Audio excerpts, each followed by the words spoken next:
What's up guys, D from Clever Games here, and this is a tips and strategy video on how to play the support class. So far my favorite gun on the support class is the M249. I usually use like M9 tactical with a flashlight. I prefer to have a flashlight on all my handguns. Ammo box is a must, obviously. C4 explosives, I usually carry C4 explosives. You can use claymores as well. Not as useful in Battlefield as they are in Call of Duty, but C4 is the way to go. Mortars are also nice. Frag specialty is good. It gives you an extra frag grenade, but I prefer having the suppression specialty, which will allow you to be a force to be reckoned with.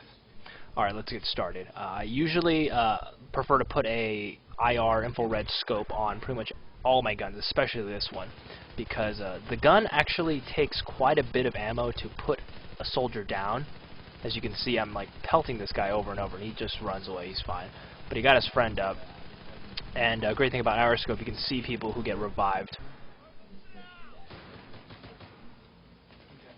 As my secondary attachment, I usually run a extended magazine, because 100 rounds is just not enough. I need an extra 100 rounds, because that's just how I roll.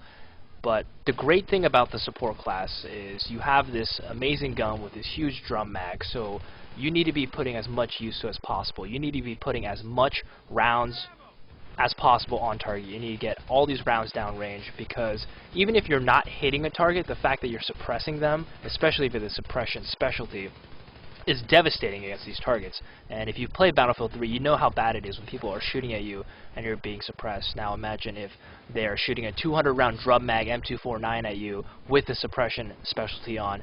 You're not going anywhere. It's great. I love this gun, and it just annihilates people.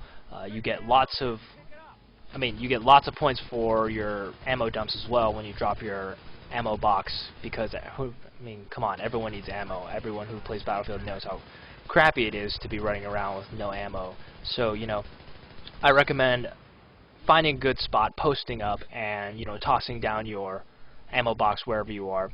Also, the bipod is an excellent attachment right here. You can just mow people down. There's very little recoil on this gun when it has it.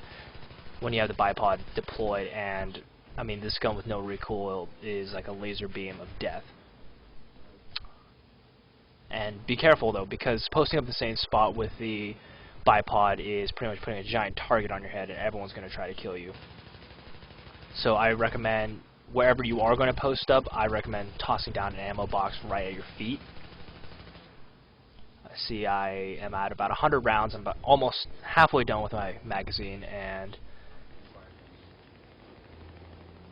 there you go. See, you can. This is what it would be like if I was using the IR scope. Earlier I was using the holographic scope, which is also nice, but I much prefer the IR scope on this gun. You'll get a lot of points from the ammo that you drop as well. So make sure you are smart about where you're going to be. The thing about this class is you can't really run and gun with this class. The gun makes so much noise, and the bullets actually don't really do that much damage, so it's not the best run and gun class, which is on purpose, because you're supposed to be support.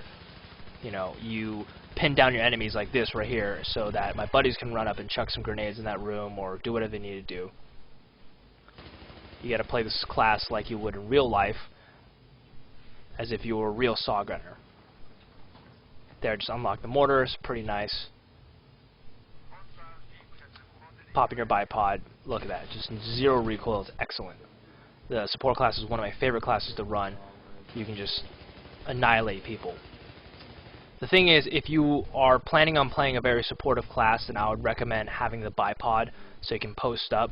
But if you're going to be doing a little more running gunning, obviously you're going to take the foregrip to reduce the horizontal muzzle sway. One of my favorite parts about the support class is the C4 explosives, because you can actually refill them with your ammo box, so you can technically never run out of C4, which is incredible.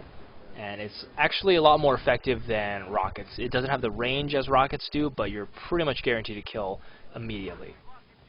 Unlike rockets, which you need to hit them like 6 times with a tank 6 times with a rocket to kill it. Here, the mortar strike. I don't really enjoy using mortar strike that much, But honestly, if you are going to use Mortar Strike, I recommend doing it with a partner, having a team set up so that they can spot enemies for you, because as you can see, you can clearly see where the marked enemies are, but they keep flickering out of sight, disappearing. So it's kind of hard to get a real solid trace on them. See, I'm kind of guessing where they are, and the mortars are fairly accurate, but they're not going to do that much. I recommend having a partner as recon so they can get their MAV recon plane up, and they can just mark all the targets for you. If you have a sniper partner who does this, they'll not only get points for assisting in the kills you get, but you can light up entire teams. You can hold off entire armies with just that. Alright guys, that's it for the support class. Stay tuned and don't forget to rate, comment, and subscribe to Clever Games for more Battlefield 3 videos and videos on all the other classes.